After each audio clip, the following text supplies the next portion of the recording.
मेरा नाम नमिता है। आज भारतीय सैन्य अकादमी में पासिंग आउट परेड थी। सभी कैंडिडेट के चेहरे पर खुशी झलक रही थी। पूरे 2 साल बाद कठिन परिश्रम का फल आज मुझे मिलने वाला था। लेफ्टिनेंट जनरल खुद परेड के निरीक्षण के लिए आए थे। अधिकांश कैंडिडेट के माता पिता भाई बहन भी अपने बच्चों की खुशी में सम्मिलित होने के लिए ग्राउंड में आए हुए थे। चारों ओर खुशी का माहौल था। मैं आज बहुत गर्व महसूस कर रही थी। मेरी खुशी का ठिकाना न था। कई सालों बाद आज मेरा सपना पूरा होने जा रहा था। मैं बेस्ट कैंडिडेट चुनी गई थी। जैसे ही मुझे सोवार्ड ऑफ ऑनर प्रदान किया गया, तालियों की गड़गड़ाहट से पूरा ग्राउंड गूंजने लगा। सभी का परेड खत्म होने के बाद टोपियां उछाल उछाल कर नए अफसर खुशी जाहिर कर रहे थे। महिला अफसरों की खुशी का तो कोई ठिकाना ही नहीं था। हमने दिखा दिया था कि हम भी किसी से कम नहीं हैं। मेरी नज़रें भी अपनों को तलाश कर रही थी।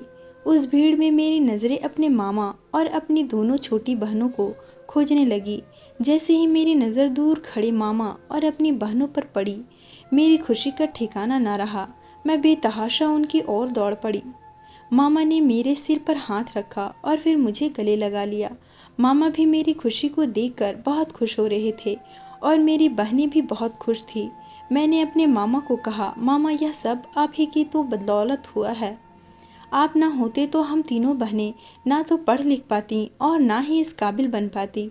आप ही हमारी सब कुछ हैं। सचमुच महान हैं आप।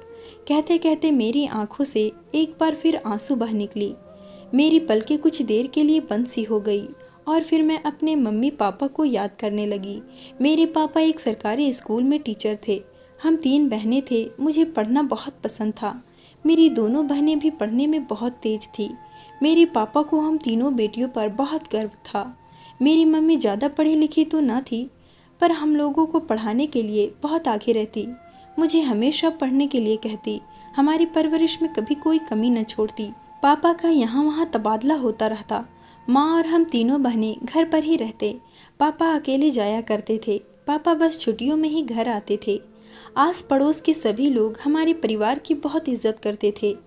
पूरा परिवार एक आदर्श परिवार के रूप में जाना जाता था। सब कुछ ठीक ठाक चल रहा था। हम तीनों बहनें अपने अपने पढ़ाई कर रहे थे। एक दिन मम्मी पापा को बुआ के यहाँ शादी में जाना पड़ा। हम तीनों बहनों को घर में ही पढ़ाई के कारण रुकना पड़ गया था। हम उनके साथ नहीं जा सके। शादी से लौटते समय जिस बस में माँ पापा आ रहे थे, उस बस का एक्सीडेंट हो गया। हमें पता चला कि मम्मी पापा अब इस दुनिया में नहीं रहे। मेरे पैरों तले ज़मीन खिसक गई।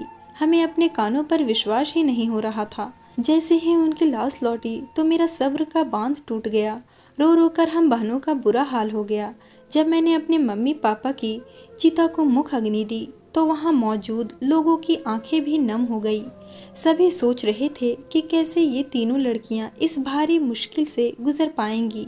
सभी की ज़बान पर एक ही बात थी कि इतने भले परिवार को पता नहीं किसकी नज़र लग गई। सभी लोग हम तीनों बहनों को दिलासा दे रहे थे। मैंने जैसे तैसे खुद पर काबू किया। मैं सबसे बड़ी जो थी। दोनों छोटी बहनों को मुझे ही तो संभालना था। अगर मैं ही टूट जाती तो उन दोनों को कौन संभालता। मैंने अपना आंसू पोंछा और दोनों बहनों को लेकर घर आ गई। 13वीं की एग्ज़ाम देने के बाद मैंने 2 गुनी मेहनत से पढ़ाई करना शुरू कर दिया। हमने अपने मम्मी पापा का सपना पूरा करने का सोच लिया था और मेरे भी कुछ सपने थे जिसे साकार करने का शपथ ले लिया था। माँ पापा की याद तो बहुत आती थी मुझे, पर मैं अपने आंसू छुपाए रखती थी। जब रोने का दिल करता तो छुप कर रो लिया करती थी। 1 साल बाद मैंने कॉलेज में अपना नाम लिखवा लिया। अपनी मेहनत से मैं जल्दी ही सभी शिक्षकों की चहेती बन गई। पढ़ाई के साथ साथ मैं अन्य कार्यक्रमों में भी भाग लेती थी। मेरी एक ही ख्वाहिश थी कि मैं सेना में अफसर बनूं और इसी की चाहत में मैंने एनसीसी में भाग ले ली। अपनी हिम्मत और हौसले के बल पर मैंने बहुत जल्द ही अपने आप को श्रेष्ठ कैंडिडेट के रूप में स्थापित कर लिया। परेड के बाद अक्सर मुझे घर पहुंचने में देर हो जाती। उसी तरह एक दिन फिर परेड ख़त्म होते ही मैं घर जाने के लिए तैयारी करने लगी। आज तो काफ़ी देर हो गई थी। कॉलेज के गेट के बाहर मैं देर तक खड़ी रही, पर कोई रिक्शा नहीं दिखाई दिया। आकाश में बादल घिर आए थे। अचानक मौसम बहुत ख़राब होने लगा। बहुत तेज़ बारिश शुरू हो गई। मैं घबरा गई थी। तभी एक रिक्शा मेरे पास आकर रुका। चेकदार लुंगी पहने, सफ़ेद कुर्ता, सिर पर टोपी लगाए रिक्शा चालक ने मुझे कहा, बिटिया कहाँ जाना है? मैंने कहा, भैया मुझे घंटा घर के पीछे मोतियों वाली गली तक जाना है, कितने पैसे लेंगे? उन्होंने कहा, बिटिया पहले बैठो तो घर पहुंच जाएं, फिर पैसे भी ले लेंगे। मैं चुपचाप रिक्शे में बैठ गई। बारिश और तेज होने लगी, हवा भी बहुत तेज चल रहा था, अंधेरा घिरने लगा था। मैंने परेशान होते हुए कहा, भैया जल्दी चलिए, रिक्शा थोड़ा तेज चलाइए। उन्होंने कहा, परेशान ना हो बेटी, तुम शांत बैठो, जल्दी ही घर पहुंचा दूंगा। मैं रिक्शे की छत की वजह से थोड़ा बहुत भीगने से बच रही थी, लेकिन रिक्शे वाला भैया पूरी तरह भीग गया था।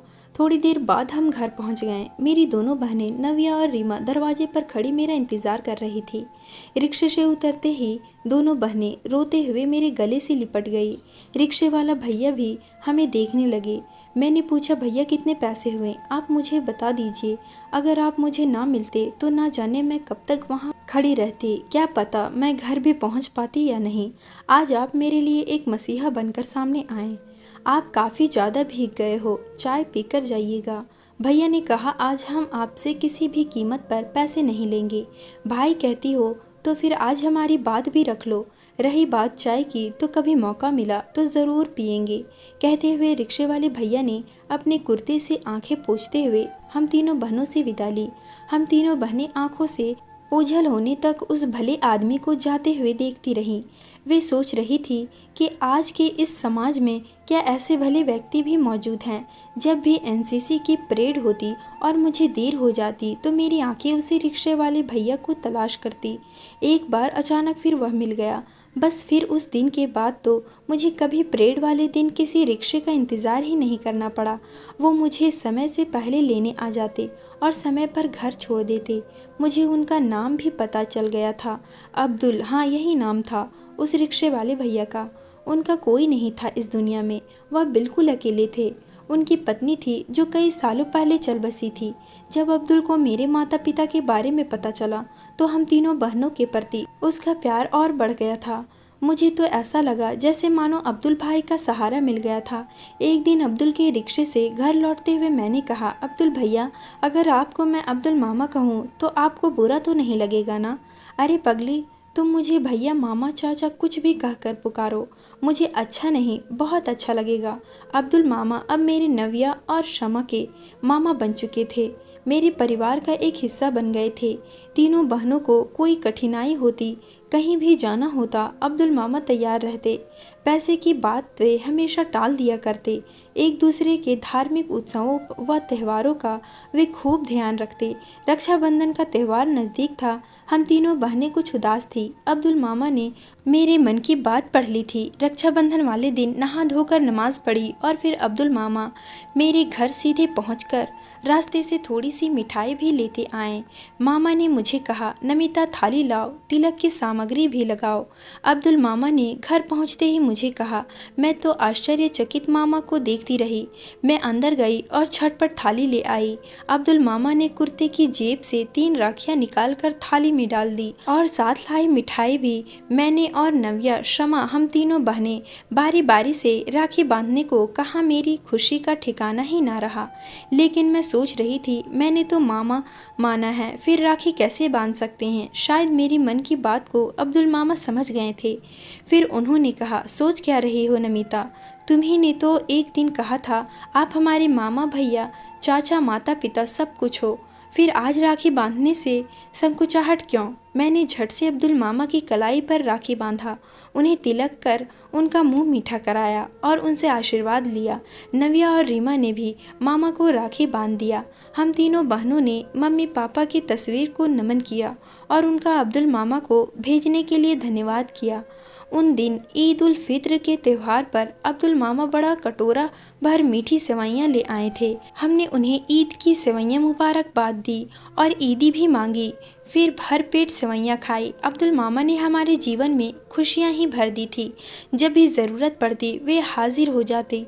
अब्दुल मामा हर मोड़ पर मदद करने के लिए हाजिर रहते थे। मामा हमारे जीवन में मम्मी पापा की कमी को पूरा कर दिए थे। उन्होंने कभी भी हमें मम्मी पापा की कमी को एहसास नहीं होने दिया। किसी की क्या मजाल जो हम बहनों के प्रति ज़रा भी गलत शब्द बोल दे। अब्दुल मामा जाति धर्म की दीवारों से परे हम लोगों के लिए एक संबंध बन गए थे। उनकी जिंदगी के मुरझाए पुष्प एक बार फिर खिल उठे। मैं बीएससी अच्छे अंकों में पास कर गई थी। सभी बहुत खुश थे। फिर मैंने भारतीय सैन्य अकादमी की परीक्षा दी। अपनी प्रतिभा एनसीसी के प्रति संपूर्ण और दृढ़ अच्छा शक्ति के बल पर उसका चयन भारतीय सेना के लिए हो गया। नव्या और रीमा भी अब कॉलेज में आ गई थी। आज मुझे देहरादून के लिए रवाना होना था। अब्दुल मामा के साथ नव्या और रीमा भी स्टेशन पर मुझे विदा करने आए थे। सभी की आंखें नम थी, पर मैं बहुत खुश थी। भारतीय सेना में मुझे जगह मिली थी। ऐसा लग रहा था मेरा सपना पूरा हो गया है। अब बस भारतीय सेना में जो मेरा फर्ज है, अब उसे निभाने का समय आ गया था। मैंने जाते जाते मामा से कहा, अब्दुल मामा, नव्या और रीमा का ध्यान रखना। दोनों आप ही के भरोसे हैं। और हाँ, मैं भी तो आपके आशीर्वाद से ही ट्रेनिंग पर जा रही हूँ। अब्दुल मामा ने मुझे कहा, तुम घबराना नहीं मेरी बच्ची। 2 साल तो यूं ही पलक झपकते ही बीत जाएंगे। मेरा दुआ तुम्हारे साथ है। तुम इन दोनों की चिंता मत करना। मैं जीते जी इन्हें कुछ भी नहीं होने दूंगा। तुम जाओ और अपनी तैयारी करो। गाड़ी धीरे धीरे आगे बढ़ रही थी। मैं धीरे धीरे आंखों से ओझल हो गई। अब्दुल मामा ने जी जान से दोनों बहनों की देखभाल का मन ही मन में वाह खुद से वादा कर लिए थे। अचानक मेरी आंख खुली तो मैंने देखा कि अब्दुल मामा के आंसुओं से मेरी फौजी वर्दी भीग चुकी थी। मामा गर्व से मुझे देख रहे थे और कहने लगे, तुमने अपने माता पिता और हम सभी का नाम रोशन कर दिया है। नमिता, तुम बहुत तरक्की करोगी। मैं तुम्हारी उन्नति की कामना करता हूँ। तुम्हारी छोटी बहनें भी एक दिन तुम्हारी ही तरह अफसर बनेगी। मुझे पूरा यकीन है, एक मामा के लिए या एक भाई के लिए इससे बढ़िया सौगात क्या हो सकती है जो तुम जैसी होनहार बच्चियां मिली। तुम कहा करती थी ना नमिता कि मुझ पर तुम्हारा उधार बाकी है। हाँ, बाकी है, और उस दिन उतरेगा जब तुम तीनों अपने अपने घर बार में चली जाओगी। मैं इन्हीं बूढ़े हाथों से तुम्हें डोली में बिठाऊंगा। अब्दुल मामा कहने लगे। वह हमारी शादी के लिए सोचने लगे। मैं मुस्कुराते हुए बोली, मामा अब बस कीजिए, हमें अभी शादी नहीं करनी। मुझे अपनी वर्दी का जो फर्ज था वो निभाना था। मेरी पोस्टिंग एक कहेल गांव के नाम में हुआ। जब मैं वहां पहुंची तो देखा वहां की लड़कियों को कोई शेरा नाम का मवाली आदमी बहुत परेशान करता है, लड़कियों को छेड़ता है। वह बहुत अमीर बाप का बिगड़ा हुआ बेटा था। एक दिन वह लड़कियों को कॉलेज के बाहर छेड़ रहा था तो मेरी नज़र पड़ी। मैं जीप से उतरी और उसका कॉलर पकड़कर थाने ले आई। वह कहने लगा, मुझसे पंगा लेना बहुत महंगा पड़ेगा। मैंने उसकी एक न सुनी। फिर एक दिन उसकी जमानत हो ही गई। एक रात मैं बिल्कुल थाने में अकेली थी। तभी मेरी नज़र दरवाजे पर खड़े आदमी पर गई। मैंने पूछा, कौन है? जब वह आदमी मुड़ा तो देखा शेरा था और पीछे उसके कुछ आदमी थे। वह मुझसे बदतमीजी करने लगा। मैं मजबूर हो गई थी। वह मेरे साथ जबरदस्ती करने की कोशिश कर रहा था। मैंने किसी तरह उस शेरा से खुद को बचाया। वो कहने लगा, तुम्हारे बारे में हमें सब कुछ पता है। मैंने सुना है तुम्हारी बहनें बहुत खूबसूरत और जवान हैं। इतना सा कहकर वो वहाँ से निकल गया। मैं परेशान हो गई, पर मुझे अब्दुल मामा पर पूरा यकीन था। वह मेरी बहनों को कुछ भी नहीं होने देंगे। कुछ दिन बाद मुझे एक फ़ोन कॉल आया और उस कॉल को सुनते ही मैं भागी भागी अपने गांव अपनी बहन और अब्दुल मामा के पास चली गई। जब वहां जाकर देखा तो मेरी बहन नव्या का लाश पड़ी हुई थी। मैंने अब्दुल मामा के गले लगकर रोना शुरू कर दिया। मैं सोच भी नहीं सकती थी कि शेरा इस हद तक गिर सकता है। मैं समझ गई थी यह किसका करा धरा है। यह शेरा ही हो सकता है। यह काम कोई और नहीं, शेरा ने किया था। मुझे यकीन था। मैं बिना कुछ सोचे समझे भागी भागी शेरा के घर पहुंची तो देखा शेरा बहुत खुश नजर आ रहा था। मैंने उसकी कॉलर पकड़ा और थाने में लेकर आई और उसे हवालात में बंद कर दिया और पूछा, तुमने यह कैसे किया? बताओ, तुमने यह कैसे किया, वरना मैं तुम्हें मार डालूंगी। वह हंसते हुए कहने लगा, मैंने तुम्हें कहा था ना, मुझसे पंगा लेना बहुत महंगा पड़ेगा। और देखो, आज वही हुआ। तुम्हारी बहन जब कॉलेज से बाहर निकली घर जाने के लिए तो मैंने उसे उठा लिया था और अपने अड्डे पर ले आया था और उसके साथ मैंने और मेरे साथियों ने खूब मज़े। इतना सा कहना था कि मैंने उसे ज़ोरदार थप्पड़ खींच कर मारा और उसे फांसी की सज़ा दिलाने की पूरी कोशिश में लग गई थी। मेरी बहन नव्या अब इस दुनिया में तो नहीं रही, लेकिन शेरा को भी हमने नहीं छोड़ा। उसे फांसी की सज़ा दिलवाई। मेरी छुट्टी हुई तो मैं अब्दुल मामा और अपनी बहन रीमा के पास गई। अब्दुल मामा रोते हुए मुझे कहने लगे, मुझे माफ़ कर दो बेटी, मैं नव्या को नहीं बचा सका। मुझे पता ही नहीं चला यह सब कैसे कब हो गया। अगर मुझे थोड़ी सी भी पता होती तो मैं यहाँ कभी ऐसा होने नहीं देता। तुम तीनों बच्चों से बहुत प्यार करता था। अब तो नव्या इस दुनिया में नहीं रही, लेकिन अब मैं चाहता हूँ कि तुम दोनों को मैं शादी करवा दूँ। मैंने तुम्हारे लिए लड़का देख रखा है। रीमा के लिए भी एक अच्छा लड़का का रिश्ता आया था, मैंने हाँ कर दिया है। मैं चाहता हूँ कि तुम दोनों शादी करके अपने घर खुश रहो।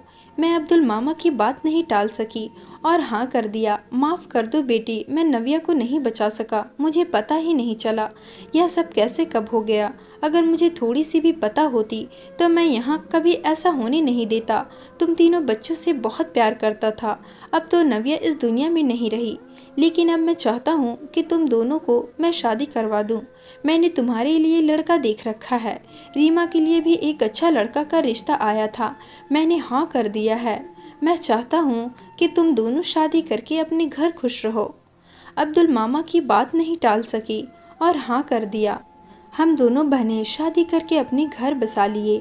अब्दुल मामा भी हमारे साथ रहते थे। हमारे पति बहुत अच्छे थे, उन्हें मामा के रहने से कोई ऐतराज़ नहीं था। मेरे पति भी एक फ़ौजी थे, उन्हें मेरे इस काम से कोई प्रॉब्लम नहीं था। दोस्तों, यह थी आज की कहानी। कैसी लगी? अच्छी लगी हो तो कमेंट करके ज़रूर बताएं। वीडियो को लाइक और चैनल पर नए हैं तो चैनल को सब्सक्राइब ज़रूर करें। धन्यवाद।